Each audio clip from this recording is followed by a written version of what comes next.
Okay mga kabihero, alas 10:10 na po ng araw ng linggo.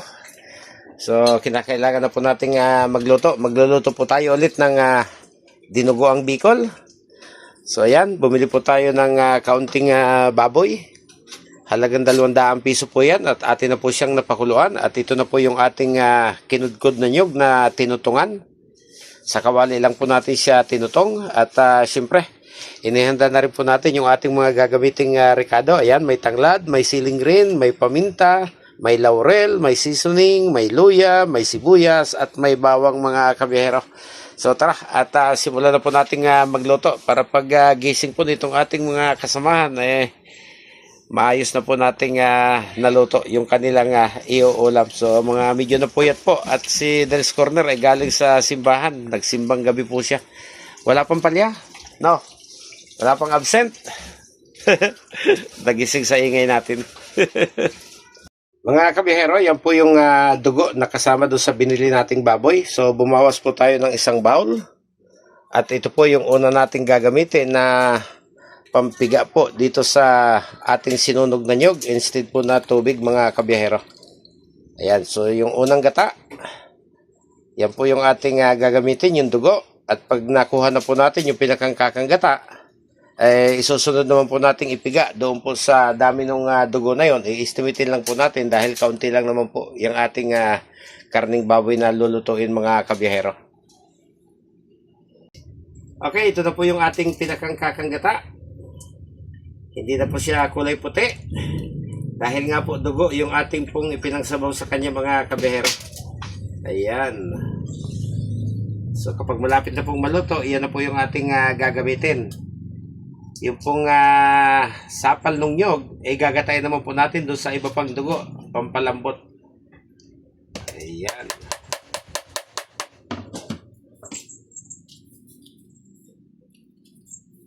So, ito na po yung pangalawang gata. Pipigain po ulit natin.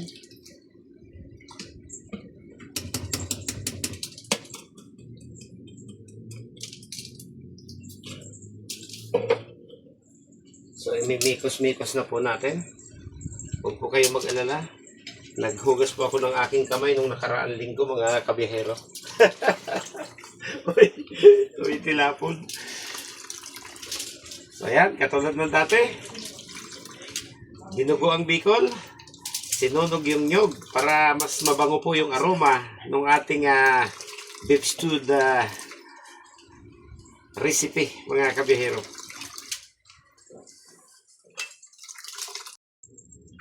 Hello! Umpisa na po tayo mga kabiyahero. Magbuhay na po tayo ng apoy. Ayan, at patuyuin po natin yung tubig ng ating kawali.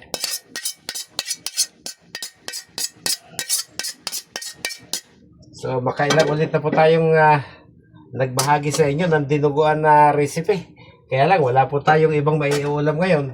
Request po yan ni Kebs. Kaya yan po yung ating lulutuin.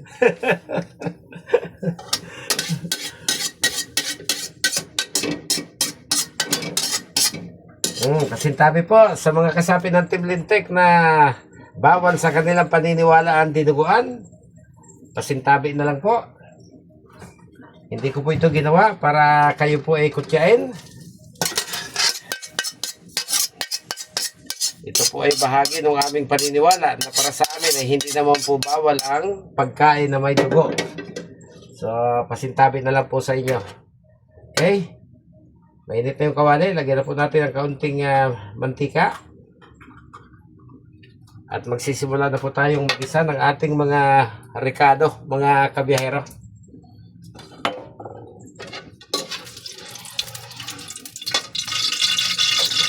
So mamaya na kaunti, aalis din po tayo. May biyahe ulit tayo bukas, araw ng Lunes.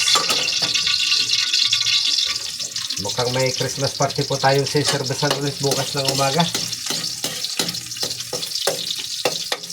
So inuna na po natin yung bawang. Sunod na po natin yung ating sibuyas. Yung ating luya. Ayan. Pwede na rin po natin ilagay yung ating paminta.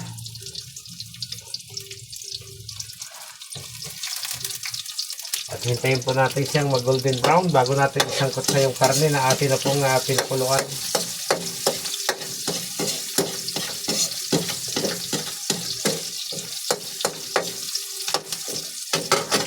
Ilagay na rin po natin yung ating dahon ng laurel. Uy, sumabog.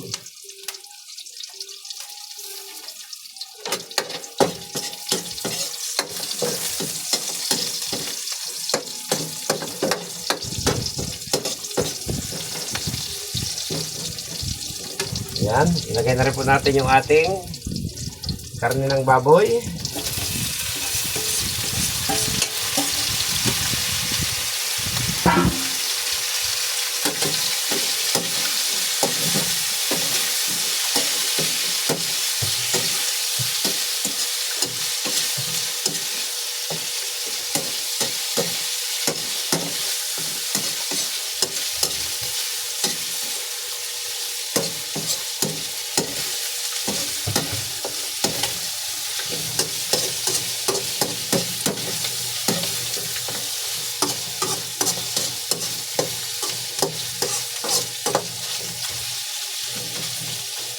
So, napakulo na po naman natin yan. Malambot na po ang baboy na yan. Pagkatapos, isunod na po natin yung ating pangalawang piga ng nyog na ginata po natin sa kanyang dugo.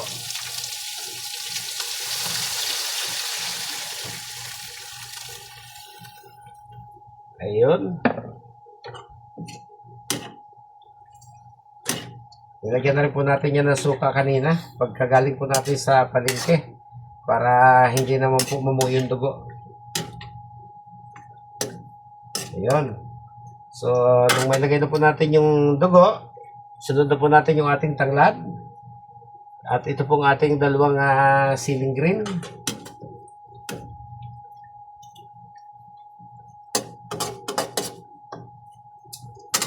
Lagyan na rin po natin siya ng asin.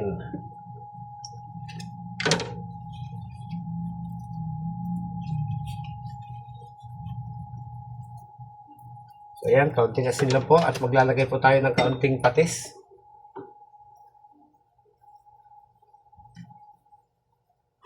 Yun po yung ating ipangkukumplito ng kanyang alat, mga kabiyahero.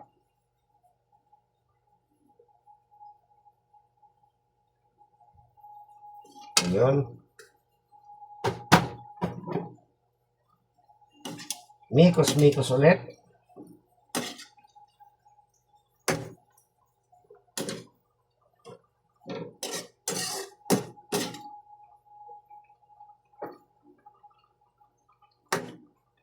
Ayan, at hintayin po natin siyang kumulo ng husto bago po natin ilagay yung lipotok na ating pong ginawa. Kapag kayo po limitado ang budget, paano po ba pwedeng maparami yung dinuguan na magkakasya kung malaki po ang iyong pamilya? So, sa Bicol, pwede pong may tinadtad na langka.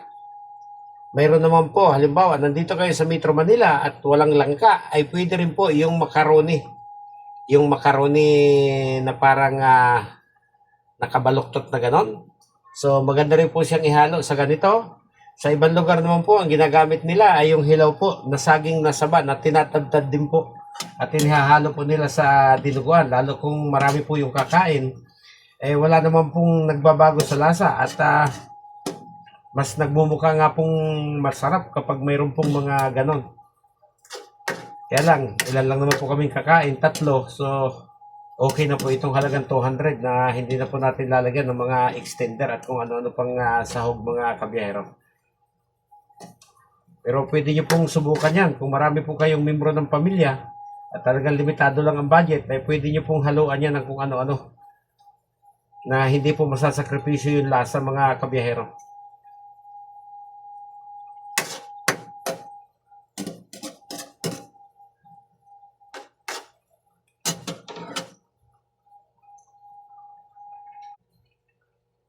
So, ayan.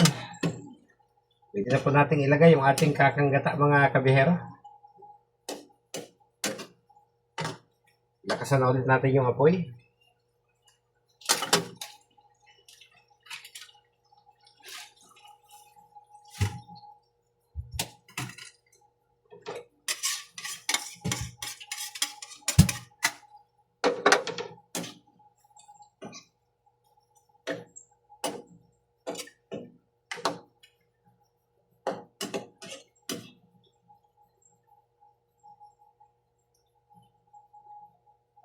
So, huling bahagi na po yan. Natimplahan na po natin. Pagkulo po nito, dapat maluto lang po yung unang gata. Yan na rin po yung magpapalapot sa kanya.